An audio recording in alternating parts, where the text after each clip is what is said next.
Dear Dhamma friends, I think you all are now back to the typical conventional world. So we were discussing Sabbasava Sutta as the topic for this short Dhamma sermon.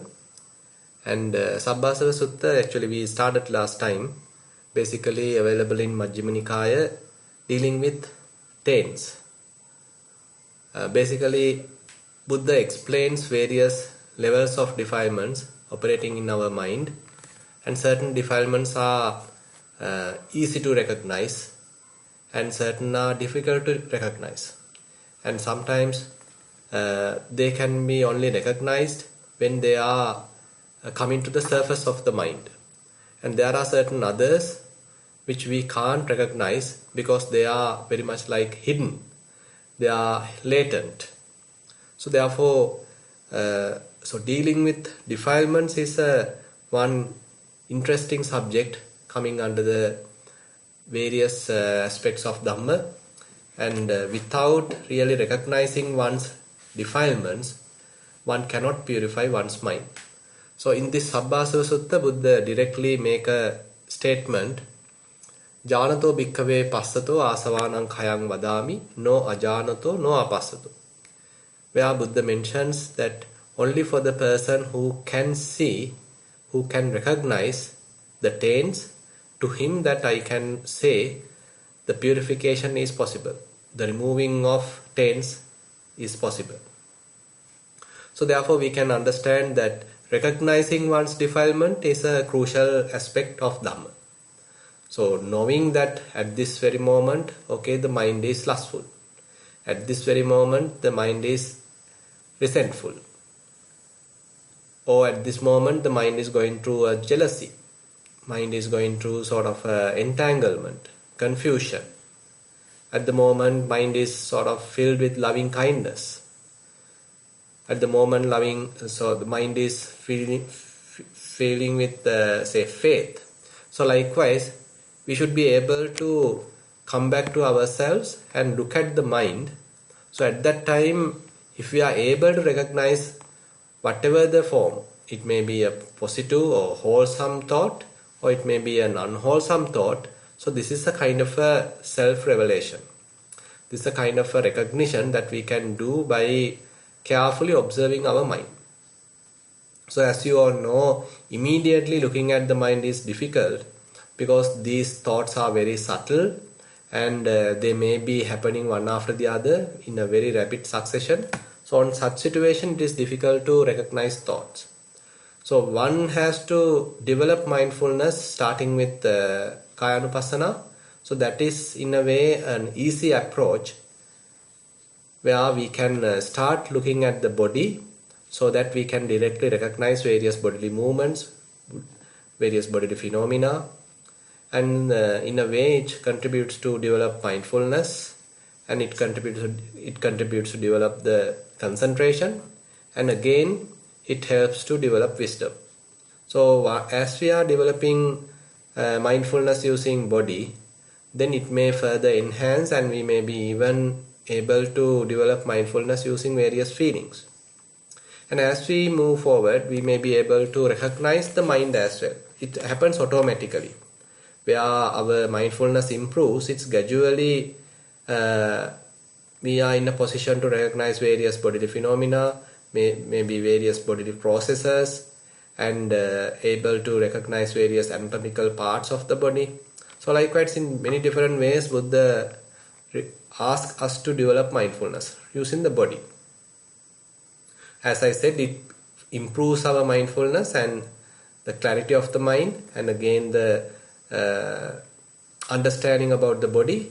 And not only that, it helps us to calm down the mind. And again, if you consider the rate of thoughts coming to the mind starts to reduce.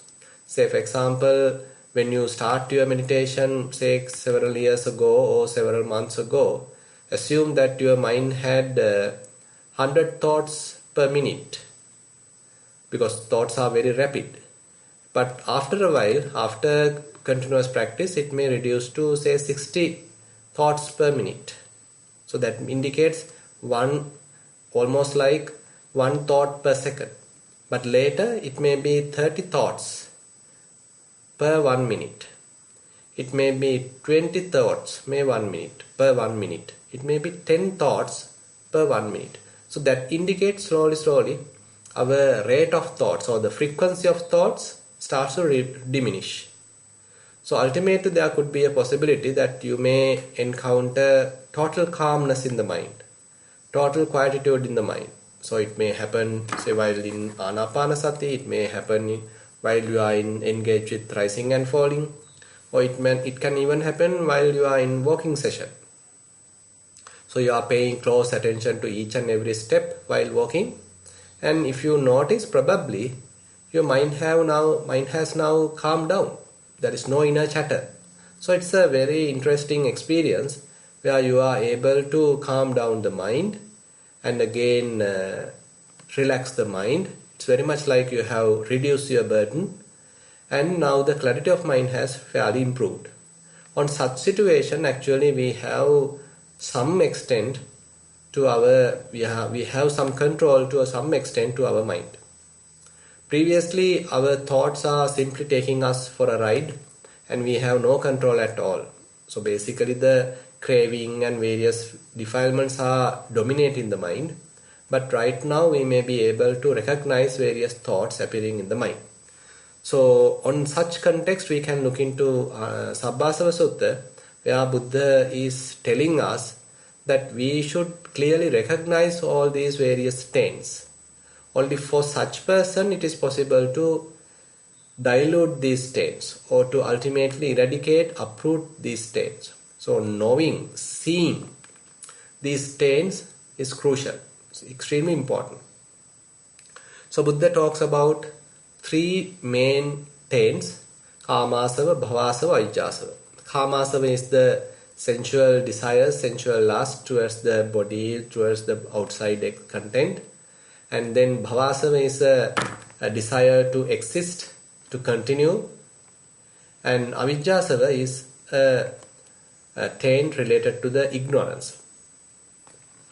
And sometimes there are four asavas are mentioned, where ignorance is divided to two categories called ignorance and ditti, avijja and ditti, ditthasava and avijjasava. So there are many aspects here. So recognizing these defilements, or these asavas available in the mind, is difficult. What we typically do is, based on these asavas, there may be sort of obsessive thoughts happening in the mind. There may be unwholesome thoughts happening in the mind. So at that time we can recognize, okay, there's a lustful thought. So this lustful thought has arisen because there's a tendency of lust in the mind, or there is a taint of lust in the mind. Or if there is anger available in the surface level of the mind, at that time we are recognizing anger and we can understand, okay, this too is coming because of the Kamasava. And actually Avijjasava always actually there, because none of the defilements are possible without avijja, without ignorance. So avijja is a kind of an inherent part of each and every defilement. Now, in order to uproot various asavas, in order to remove all these taints, Buddha gives us 7 criterions or 7 methods, 7 strategies, and they are Buddha give in many different aspects. It is not a single method that Buddha is giving. It's a kind of a prescription of many different methods. So don't think that these prescriptions or these methods we have to practice in a linear order. First of all, one has to practice, say, dasana pahatabba, then we have to go to seeing or using wisely, patisevana pahatabba, then one has to endure things, be patient with things. Don't think like that. Rather, any of these strategies can be used based on the circumstance. Say, for example, you are traveling by a car. So at that time, suppose you stuck in a traffic jam. So at that time, So there could be many different strategies you could apply, otherwise you might get angry. At that time, say for example, you can practice adhivasana pahatabba, be patient with the situation, because you can understand there is no other way to go out or to go quickly other than just wait till other vehicles move. So at that time we have to be patient. If we are becoming impatient, then we get into trouble. There are a lot of agitation coming to the mind, we get angry, we start to scold, we start to talk with many others, and likewise we confuse the whole situation. But if we are able to be patient with the situation, then our mind is calmed down. So likewise, all these many different strategies Buddha has mentioned, where we can employ, we can use any of these according to the situation. So first method mentioned here is dasana pahatabba. So this basically depends on how we think, how well we think, how correctly we think, how skillfully we think. So thinking in a way is a kind of a skill. So if we think wrongly, then our mind gets further confused. So we get into big trouble, and we can even become obsessive, and we can even become depressed because of thinking. And we might even aggravate the situation because of wrong way of thinking. But on the other hand, if we know how to skillfully think, what are the types of matters to ponder, so at that situation it indicates that if we are able to skillfully think, there's a possibility to remove already arisen taints, and we can avoid arising of unarisen taints. So this in a way is mentioned as yoniso manasikara and ayoniso manasikara. So yoniso manasikara is sometimes translated as wise attention. So we know how to manage our mind, how to point or direct our mind, so that we may not simply stuck at the surface, rather we are able to penetrate, we are able to see deeply, we are able to see the sources, we are able to see the roots. So this is the meaning of yoniso manasikara. But on the other hand, ayoniso manasikara simply keeps us in the surface. We are not being able to look at deep, so that we get entangled in the surface information or surface beauty. We can never go deep. But if we want to go deep, if we want to go to the source, causes or roots, there we have to employ yoniso manasikara. So here in this first section, Buddha says the wise person know how to think, and he know what to think, and he knows what not to think. Since he know what is appropriate to think, he may think in that line. And since he know what is not appropriate to think, what is harmful to think, he does not think in that line. But on the other hand, another person who doesn't know how to think, who is not skillful in thinking, does not know what to think, and does not know what is harmful to think. Therefore, what he does is he may be thinking what is harmful to him, and he is not thinking what is useful to him. So as a result, a lot of taints are arising. Already arisen taints are improving, escalating, and unarisen taints are tend to arise. So he is further enhancing or improving the defilements. He is further improving the taints. So he can never go beyond. So he gets further and further entangled, bound to the samsara. So we discussed the negative side on last day, where kind of a typical worldly person who is with lot of sakkaya ditthi, lot of personality view, he always think in terms of a person, in terms of an I. So I component is fairly emphasized, and he always use the I component and always think in terms of an individual. How I was, how I am now, how I will be. So likewise, he always think with respect to I, and he get entangled. Again and again mind get frustrated, mind feels burdened, and when he thinks about the future he always feel uncertain, doubt, and afraid, fearful, because there's a I to protect. So, but on the other hand, if we consider, and just to add another word, because of this wrong way of thinking, ayoniso manasikara, he get entangled in various wrong views, michaditi. So therefore Buddha says, so if someone is thinking like this, so ultimately he may get entangled, he may get confused, he may get lost in a thicket of views, wrong views. He may get confused, and ultimately his mind is utterly confused. Now, on the other hand, if we consider the positive aspect, where if one knows Buddha's teaching, if one is now trying to know one's own mind, and again trying to understand how this mind works, and at least try to recognize various thoughts, and was in a position to calm down the mind and to reduce the frequency of thoughts.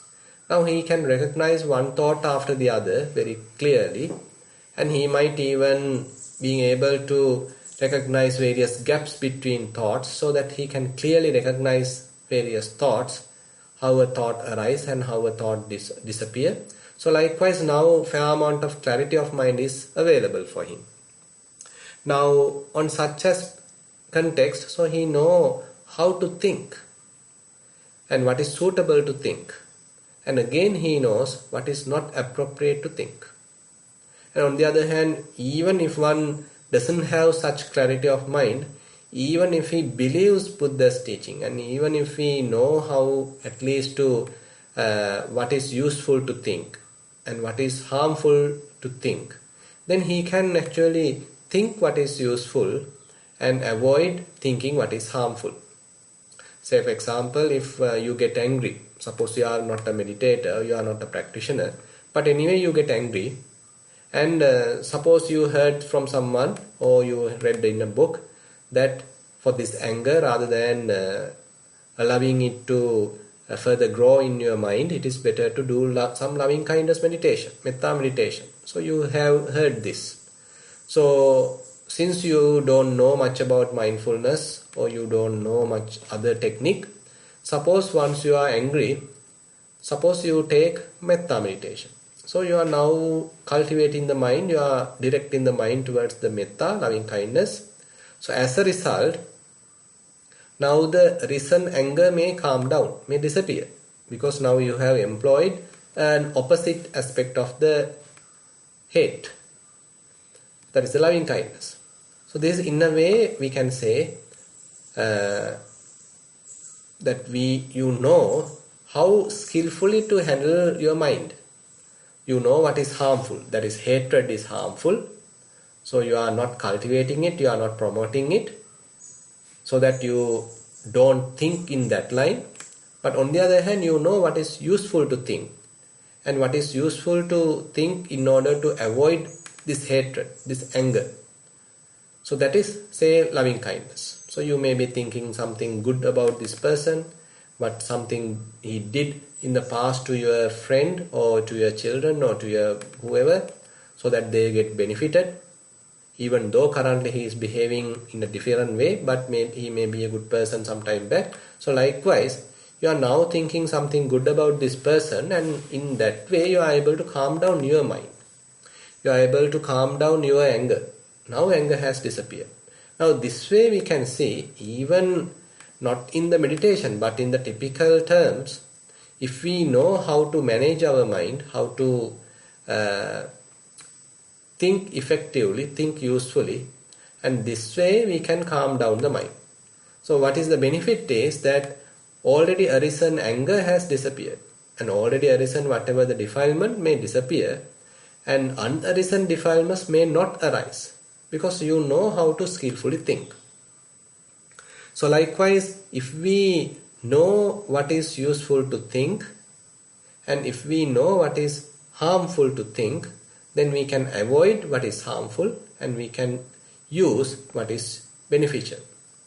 Now, in this sutta, Buddha directly take us to Four Noble Truths, because that is one can say that is the most useful way of thinking. Now, this is not only thinking. Actually, if we use the term thinking, it is a little gross if you are applying to Four Noble Truths. But rather, this is the most profound understanding that one can go in even in meditation, which is available in the Dhammanupassana section as Satchapabba, where Buddha talks about Four Noble Truths. So, it is entirely applicable to the mind, where one has to recognize suffering. Now, this is actually difficult to do if you don't have enough mindfulness, because in Kayanupassana section we may be developing mindfulness, but immediately we may not be able to apply Four Noble Truths. And again in Vedananupassana we are developing mindfulness, we may not be able to recognize Four Noble Truths immediately. And again in Chittanupassana we may recognize various thoughts, mental states, and slowly we may be able to employ this Four Noble Truths, which is available in Dhammanupassana. So what is Four Noble Truths? So here Buddha presents it in 12 aspects, where each Noble Truth has 3 aspects. First Noble Truth, that is the Dukkha Satya, the truth related to the unsatisfactoriness, or truth related to suffering.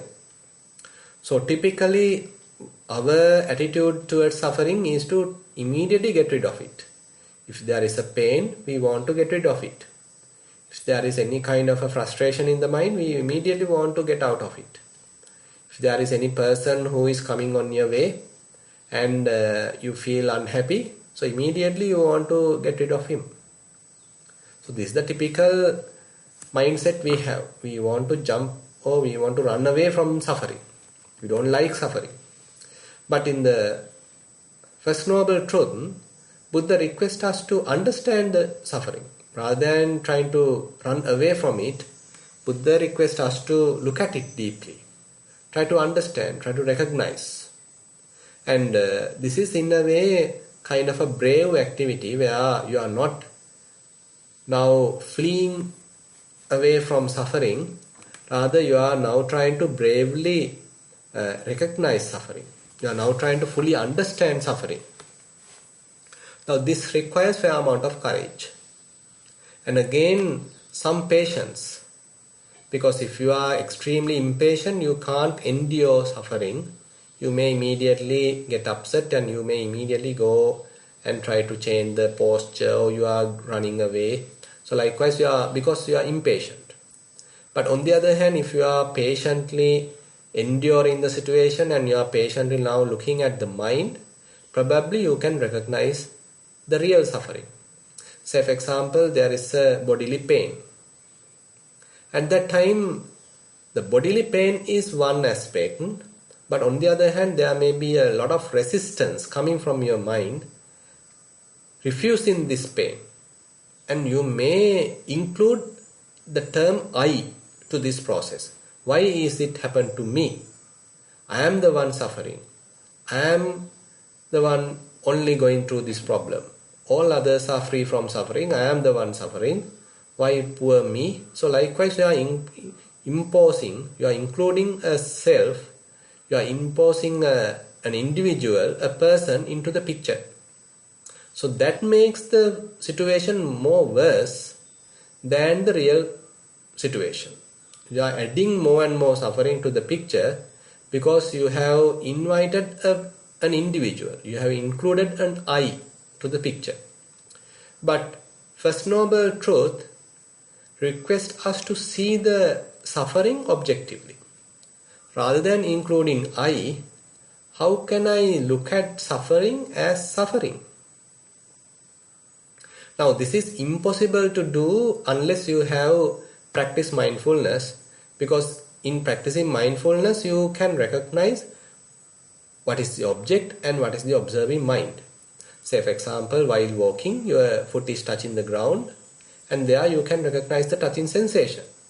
So touching sensation is one aspect. We say it's a physical aspect, physical phenomenon, and observing mind is the mental aspect, mental phenomenon. So there are two sides, physical object and the mental knowing. Here also, in the First Noble Truth, so we have to disengage from the suffering, and we should be able to look at suffering objectively. There is suffering. So this is the first statement Buddha says, idang dukkhang ariya satcham. There is suffering. So there is no I into the picture, there is no I included in the statement, but rather there is suffering. So suffering is an aspect, or suffering is a phenomenon. Now one is trying to recognize, one is trying to fully understand there is suffering.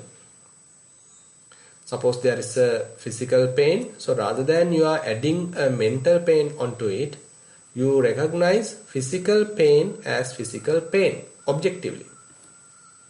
Suppose there is an anger in the mind, so you recognize anger as anger. Anger is producing some kind of a frustration, some kind of an unhappiness, unsatisfactoriness, suffering, and you recognize this unsatisfactoriness, this suffering, this anger. It is not your anger, it is not my anger, it is not that I am angry, but rather there is anger. So likewise, we should have that skill to look at various suffering, various unsatisfactoriness at the moment available in the mind in an objective manner. Rather than identifying with it, rather than possessing it, rather than claiming it, we are able to step back and look at it objectively. Now, if one understood that, then Buddha says the dukkha should be understood, and dukkha has been understood. So there is suffering, idang dukkhang ariya satcham, there is dukkha, and then that dukkha has understood, pariññaya, and that dukkha has fully understood. So likewise, to each truth, there are three aspects. First the statement, the theory part, and then the implementation, that is the practice, patipatti, and then the practice, how one needs to practice upon it. So in the First Noble Truth, the theory part is the suffering. There is suffering. And the practice is to fully understand it.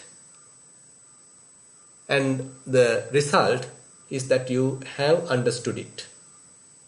And then we can go towards the Second Noble Truth. There, if you are able to recognize suffering fully, understand suffering fully, you may be even able to recognize the cause. So what is causing this suffering? What is the reason for this suffering? So you may be able to recognize this reason, this cause. There Buddha says the cause of suffering is tanha. So various types of tanha, craving are possible. And anyway, so we are not going to that direction because here it is in short, in summary, this information is included. So the first aspect of Second Noble Truth is that one is able to recognize the cause. There is a reason for this suffering. So you are able to recognize that reason. And what to do to this reason? So how are you going to deal with this reason, the cause? So you simply have to leave it aside. You simply have to drop it. So you simply have to let it go. So the desire, the cause of suffering has to be let go of. Rather than you are promoting it, rather than you are holding it, you simply have to let go of that desire. You simply have to let go of that cause of suffering. And once you are fully let go of, then you know it has been let go of. Now these are the three aspects towards the Second Noble Truth. And then the Third Noble Truth. So once the cause has been let go of, now the result, that is the suffering, also has reduced and then ultimately disappeared. Now there is a possibility of free from suffering or freedom from suffering. There is no suffering right now.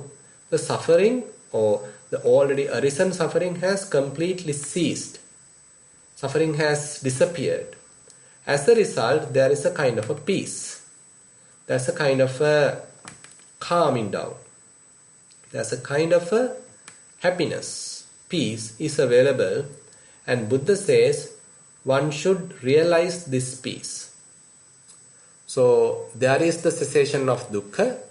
The cessation of dukkha should be realized. So not only that you are recognizing suffering, you are recognizing the cause of suffering, and once the cause being recognized, you let it go, and as a result you feel the suffering also now gone. As a result, now there is a peace in the mind, and you are realizing that peace. So you need to appreciate that peace. You are not ignoring that peace, rather you are appreciating that peace. You need to welcome that peace.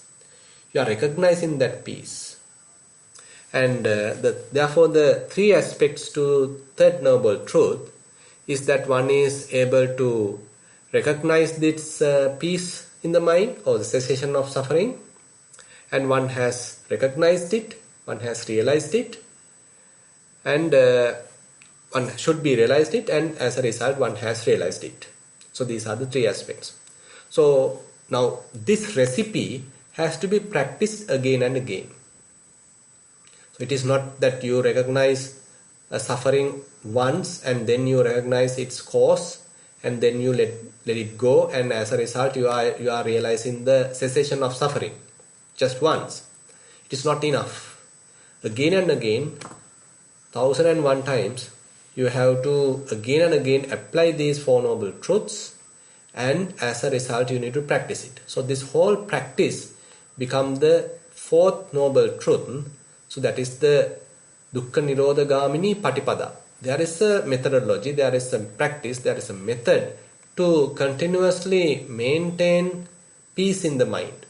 So that is to recognize suffering and to know the cause and to let it go.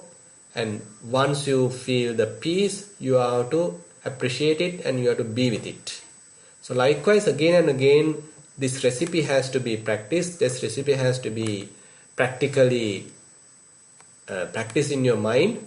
So that becomes the fourth noble truth, where bhave tabbang. One has to cultivate this recipe. One has to cultivate this practice. So this is in a way, we can say in a nutshell, how one can incorporate Four Noble Truths into one's practice.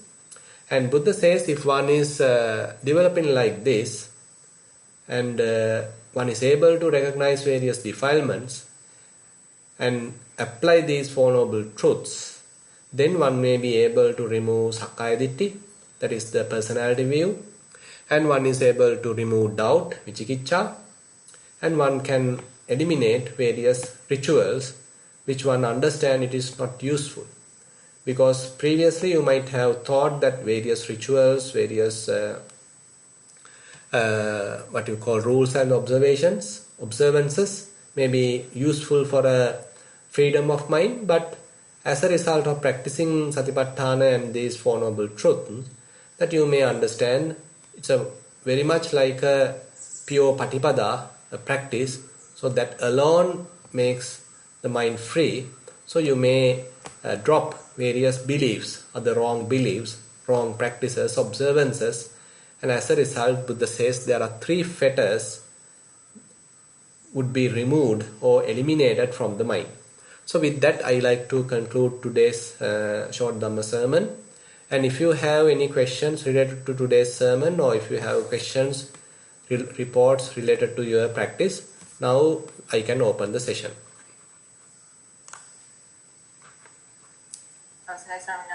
Yeah. Chatu is not there today, so I have to read the questions. Right.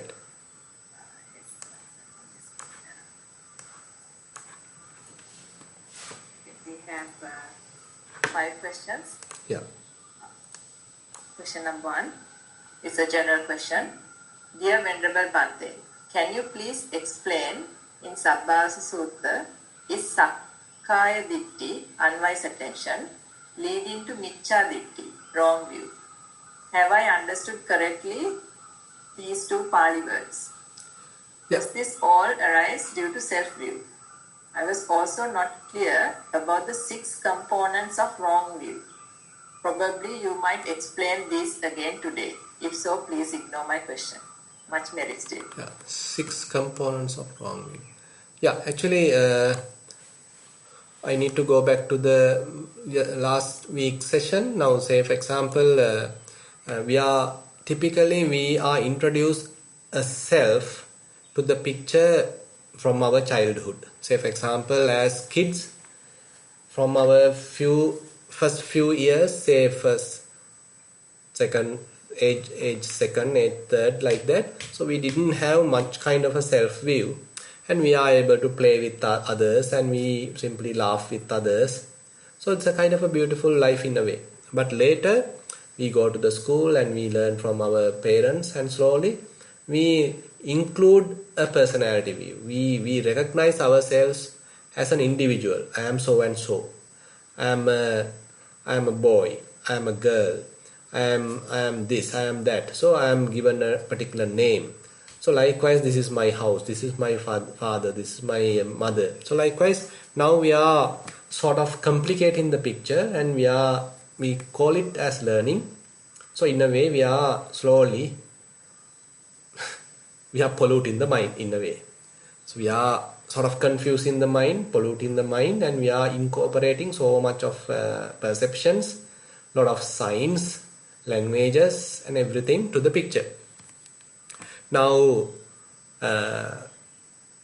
in the meditation, so we may be able to time to time recognize how we are incorporating this self-view. Time to time understand how one is thinking in line with a self.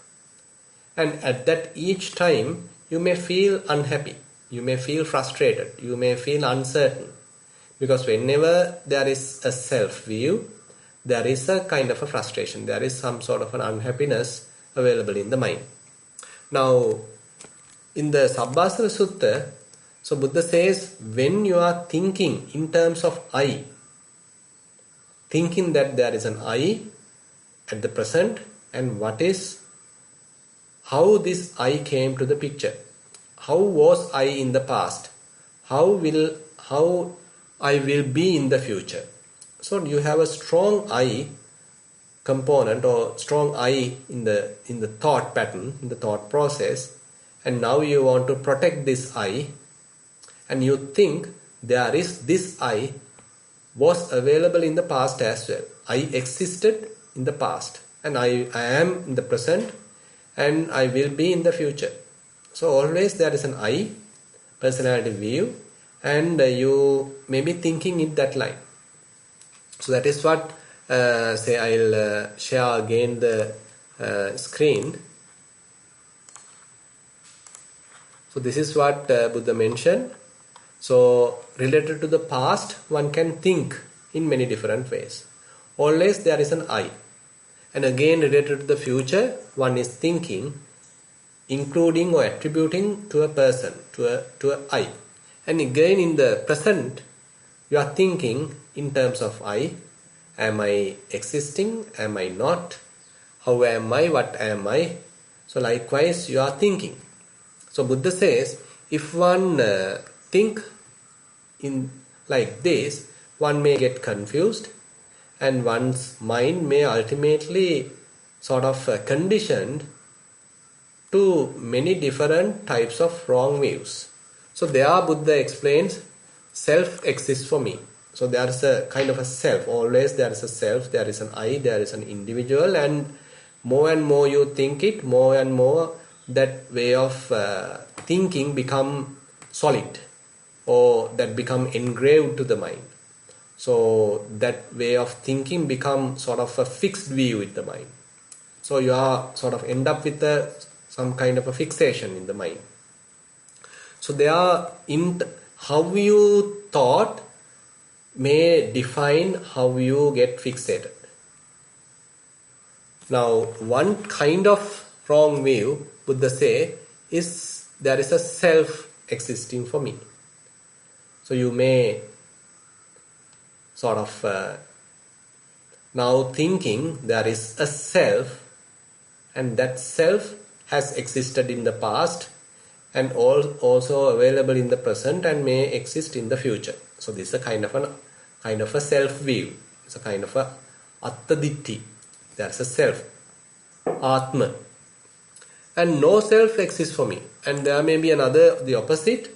So in a way of how you thought, so you may encounter, okay, there is no self, and then I perceive self with a self. Now you have a self, and with that self you are perceiving the existing self.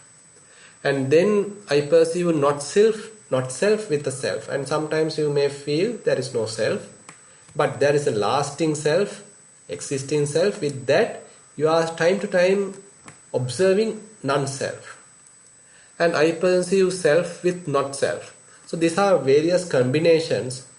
There are many different ways of conditioning the mind, and ultimately so this self is the one thinking, this self is the one perceiving, this self is the one observing, this self is the one hearing, this self is the one tasting, cognizing. So likewise you have incorporated a self to the picture, and with respect to that self, your mind has become fairly confused in a way. Now these are the many different wrong views Buddha mentioned here. So therefore Buddha says, when we are thinking like this, so our mind get utterly confused, and you may get lost in a thicket of views, thicket of wrong views, a jungle of wrong views, a wilderness of wrong views, and ultimately this what you call this dittasava, the fetter, also going to be further strengthened because of this wrong way of thinking. So this is what I want to clarify. So I think I answered the question. We can go back to the next question, or if you have not satisfied with my answer, you can ask again. But anyway, when we are practicing, more and more we stop thinking like this. So that is where the important thing. Basically, what Buddha mentioned here is, if you unskillfully think like this, you may get further confused. Your mind become more fixated. But on the other hand, our practice is taking us away from this way of thinking. Rather, the practice helps us to properly understand what is really going on. Say, for example, when you are dealing with Kayanupassana, so probably you can remember we were discussing what you call Dhatu Manasikara. So we may also have started with a self view. That is I. So I am looking at the body. So I am looking at walking. So this is the way we also might have started. But slowly as we move forward, so you may recognize it is nothing available here, but rather a series of movements, a series of sensations.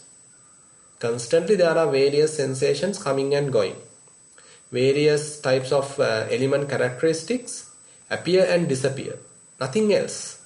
Say, for example, you are constantly looking at various movements of the, say, your steps, your legs, and various other sensations available at your foot, and say hardness, softness, heaviness, roughness, and movements, vibrations.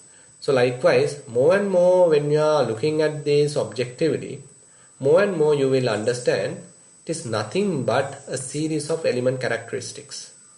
And again you can apply the same understanding to outside. Even the outside, what is available are nothing but a series of element characteristics.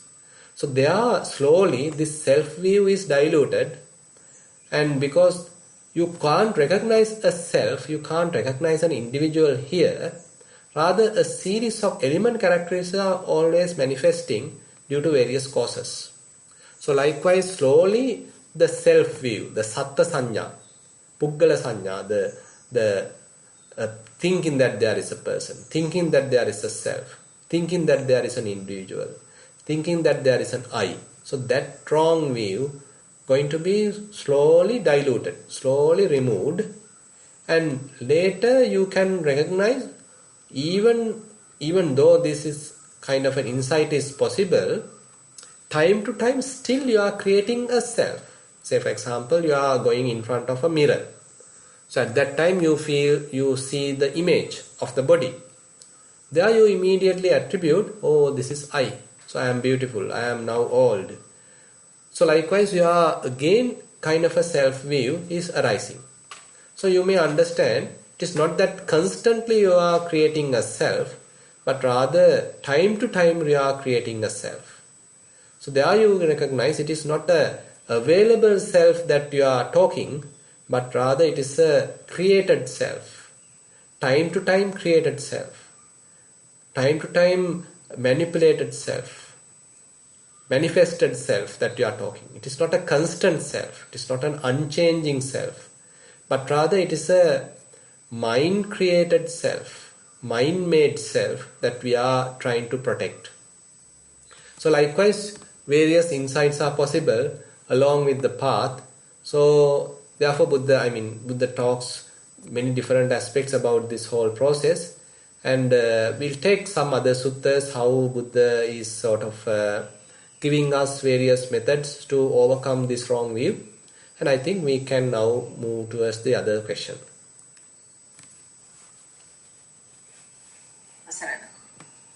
Question number 2 of 6 is a general question.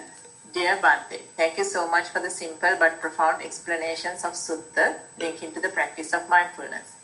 Based on your Dhamma talk on Sabbasava Sutta, it seems that our journey can be broadly divided into 2 areas. The first one, or the prerequisite, is the formal mindfulness practice to develop various tools. The other aspect is dealing with the taints and latent tendencies which may come in day-to-day life using these tools and understanding the mind. If this is correct, Bhante, shall we assume one who starts the mindful journey may spend 2 to 3 years on the formal practice and then a lifetime on dealing with the taints and latencies? Yeah, so I can agree with you, and that time period may vary from person to person. Say for example, one may get on to this higher practice that indicates that one is recognizing various defilements in the mind, latent tendencies in the mind, taints in the mind. So that is in a way type of a higher practice where one now know the path, but still one haven't fully purified oneself yet. Still a lot of defilements are available, but you know how to tackle them. Now, in order to get into this level, you may the time taken may vary from person to person.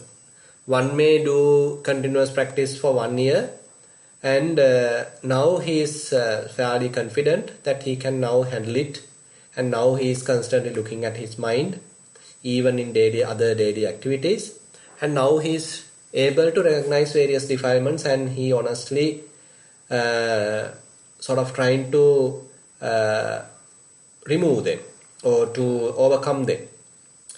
To another person, suppose he may take 3 years to have this confidence that he now understand, okay, this is the path to practice and this is how I need to overcome various defilements. So in order to get that confidence, he may take another, say, 3 years.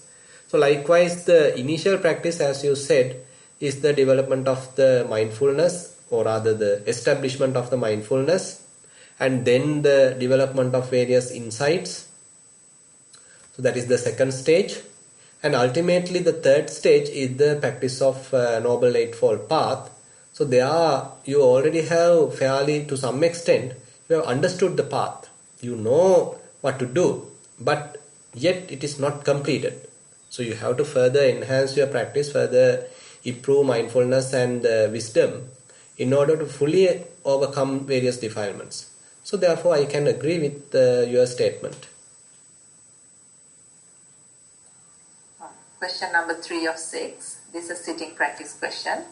Dear Venerable Sir, my sitting practice is being mindful on breathing, and this is my recent experience reflection. I start focusing on the body, and it is quite easy to shift to breath and observe the differences of in-breath and out-breath. As Venerable Sir explained in the Anapanasati Sutta, after I start observing the full breath, it starts to become subtle and start fading, finally reducing to a pulse which is not observed. When I am in this spacious space with a relaxed and enjoyable mood, thought starts to arise. If I don't explore the thoughts and be composed on my observation, they fade away. However, after some time, I slowly get carried away by a thought, and when I realize this happened, the focus or the mind bounces back to the spacious space again. This happens multiple times. I know I am drifting away, and I know I am bouncing back. I am not doing anything specific, but knowing and observing only. This happens until the end of the session. Last 30 minutes of the sitting practice. This happens until the end of the session. Last 30 minutes of the sitting practice. I feel like a yo-yo, bouncing from one place to the other, still attached to a string. Any guidance from the Venerable Sir is highly appreciated. Much merits for this valuable program. Yeah, you can be happy because you now have the opportunity to play yo-yo as well. So anyway, so this is true because this is how you are recognizing various states in the mind, and once you are recognizing it, again you land on the space, or you land again back in the calmness, the peace of the mind. Again there is another attachment, there is another defilement, another thought arise in the mind. Again you are applying your attention to it, again you are applying the mindfulness to it. As a result, again it will fade away. Again you land back on the peace of the mind. Again there is another thought coming in the mind. Again you apply mindfulness to it. Again, as a result, it will fade away. Again you will land back on the peace of mind. Now it appear like a never-ending process, but it will, at least for some time, it will end. So don't worry. It's a matter of continuation, and after some time you may feel that the rate of thoughts may reduce, the frequency of thoughts may reduce, and at the moment it seems like you are getting various thoughts one after the other, but with the continuous application of mindfulness, continuous practice, you may in sooner you may be able to encounter that no thought region. There are no any attachment at all. Mind may feel fairly quiet and fairly peaceful. And at that time you may understand, okay, as a result of my continuous practice, never giving up, so there is now I encounter kind of a lasting peace in the mind. But still it is fragile. Don't think that you're completed. Rather, at least you may be able to recognize kind of a thought-free region, trouble-free region, or suffering-free region in the mind. So it's a kind of a peaceful region. It's a kind of a quietude in the mind, spaciousness in the mind. Clarity of mind is completely present at that moment, and you should be able to recognize it. So rather than feeling bored in that area, and rather than feeling drowsy in that area, you should be able to be with that area. You need to recognize that area. You need to appreciate that peace in the mind.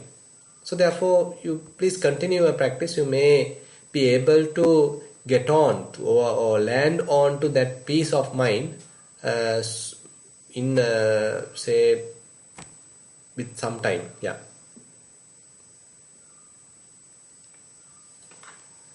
Question number 4 of 6. This is a walking practice question.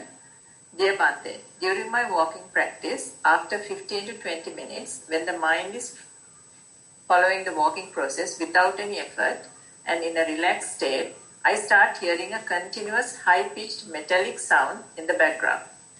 I have heard this as sound of silence, and this is not an issue and can be used as a meditation object as well if required. When I search for, I cannot hear it, but when the mind relaxes and at a certain time of the practice, I start hearing it naturally. Throughout the last month, in every practice session, I noticed this sound. What is Bhante's advice on this? Yeah, actually, as you clearly recognize, so if you are if you are trying to search for it, so that indicates your mind is not satisfied. So you are sort of making a sankhara. You are sort of introducing defilements to the mind. So rather, if you are completely peaceful and you are able to simply allow things to happen, then only the mind calm down. So until we are doing something, until we are sort of being in a kind of a struggle, so this kind of sound of silence is not going to appear. But rather, when you are peaceful, when you are in a sort of a satisfied state, you are in a calmness, and you allow things to happen. You are not searching anything. You are not expecting anything. Then mind calms down. Then mind settles. So once the mind is settled, so this peace of mind is available, and when your mind is attuned to kind of a frequency, there you may start to hear the sound of silence. So this sound of silence also may disappear, and we don't need to expect that it may last forever. Rather, you can keep it as a background and you can continue a practice. And actually you can't use that as a meditation object, because it's a kind of a background sound going on, and you can't actually use it as a meditation object for vipassana. But rather you allow it to happen, you keep it aside, and you are now trying to observe various phenomena coming and going on the with the available mindfulness, with the available concentration. Say for example, you are observing various feelings in the body, and various feelings are arising and they are passing away. And while you do that Vedananupassana, in the background, if you pay attention, you can recognize that sound of silence. So likewise, the practice may go independent from that sound of silence, and there may be a possibility that sound of silence ultimately will disappear, and you don't need to worry much about this. And time to time it may reappear, and it might even not appear another time. Yeah. Just check with you, so in answer, we have 2 more questions and we'll probably go a little bit over time, if that's all right. Yeah. So it's the question number 5 of 6. This is a general question. Dear Bhante, for the first time I tried mindfulness of feelings at your guided session today. It was quite pleasing experience, and I could observe that the mindfulness, concentration and relaxation developing with the observations. After some time, the breath appeared. Since the breath was prominent, I started observing, as I know in breathing mindfulness. The breath faded away quickly after a few minutes of observation, and I started feeling the body posture. After some time focusing on the body, I could start observing the feelings again. After some time, the breath appeared again. The observation seemed jumping from one to the other. This was not an issue, and I could keep calm and relaxed observations throughout the session. But thought Bhante can advise if anything specific to do in this situation with metta. Is there another question? Yeah, I think this switching between various objects is no problem, because as you know, for mindfulness there is no any specific object, but rather you are experiencing continuous mindfulness, but the objects are going to change, and it may change from one category to the other category, and even the same object is going to change. It has its various paces, the rising pace and the passing away pace. And again it may reappear, not the same object, but another object may appear at another place. And again that category may going to change, as you explained. In the first category you have explained experienced the feelings, and next category you have experienced various sensations, that is due to the breathing. And again you switch back to feelings. So likewise the object category also can vary. But all these things tell us the same story. So therefore, that is why change is not an issue, because you are observing the behavior of all these phenomena. Feelings are behaving in a particular manner, and thoughts are behaving in a particular manner, and again the sensations are behaving in a particular manner. And if you say elements are also behaving in a particular manner, and almost they are in the same manner, the same type of behavior they all have. And Buddha very beautifully mentioned that there are three aspects to each, to all conditioned phenomena. That is, there is a arising, there is a passing away, and there is a continuous change from a recent point to the passing away point. So this is the typical nature of all conditioned phenomena. So therefore, there is no problem in looking at many different objects, because ultimately they are showing, or they are teaching us the same story. And on the other hand, when you are looking at breath, so rather than putting a name to it, considering it as a what you call asasa, what is this, in-breath or out-breath, so rather than putting that label to it, see how you are able to look at it objectively in a more primary level. So kind of a sensation, it's a kind of a knowing, kind of a feeling. Even if you want to put the label of feeling, you can put it there as well. I mean, not the label in the sense, because you are dealing with feelings, now you can look at the in-breath and out-breath also in the feeling tone. So in-breath is producing a neutral feeling, and that also arises and pass away. And out-breath is producing a neutral feeling, that also arising and passing away. So if you like, you can continue looking at everything as feelings, or else you can jump to the other side, thinking that these are sensations, these are element characteristics, and you can look at in that angle as well. Actually, you can play like that, so that whatever preferred, you can apply. Yeah. Question number 6. It's the last question. It's on sitting practice. As a beginner, oftentimes I found myself distracted by a lot of ideas in my mind and hard to focus on my breath. I also found it is really difficult to step back and not trapped in arising emotions when unwise attention arises. I am wondering if there is any method that can help with this problem. That's the end of the question. Yeah, could you repeat the question, Chamila? Yes. As a beginner, oftentimes I found myself distracted by a lot of ideas in my mind and hard to focus on my breath.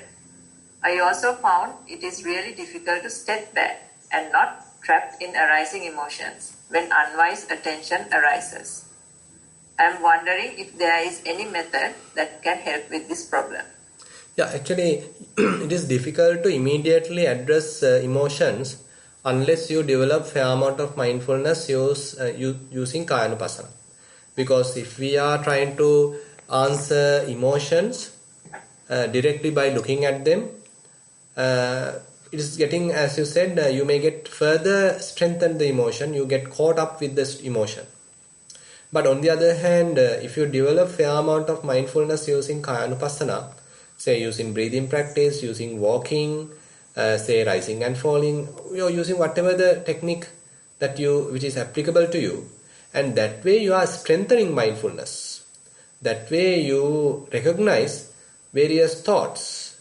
Ultimately, I mean, you start with Kayanupassana and you are developing mindfulness, and slowly you may be able to recognize various thoughts.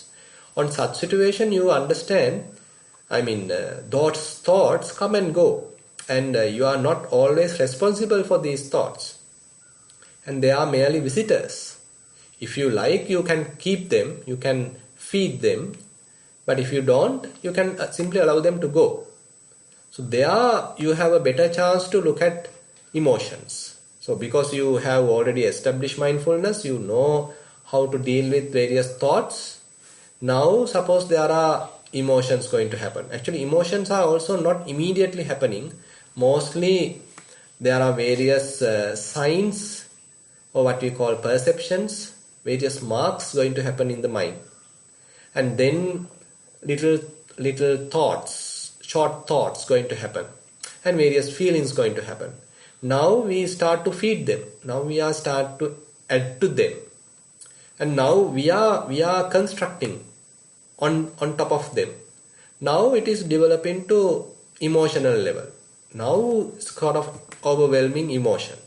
Now likewise, each and every emotion has their beginning and sort of a growing stage because of our contribution, because we are feeding them, we are strengthening them, and ultimately emotions going to overwhelm us.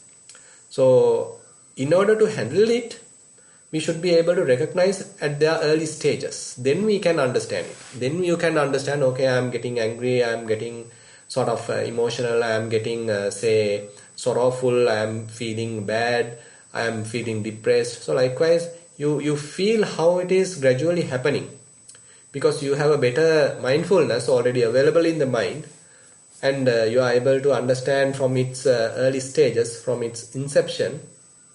So in order to do that, you need to have fair amount of mindfulness already available, so that you can actually develop easily using Kayanupassana, not using say immediately looking at the, not immediately from the emotions themselves. Yeah. So that's the end of the questions. We have two announcements to make. One is that the document that Swaminatha shares on these sessions are available in the website, where we have the past recording sessions. So the current one is there, as well as all the previous ones amalgamated into one document. So you should be able to get it from the website. And also another announcement is regarding a retreat that Swaminatha is conducting. It's a distant retreat starting tomorrow, 14th to the 12th of December. So it's in Sinhala medium, but we'll take questions in English, and there's no registration needed, and beginners are most welcome to join.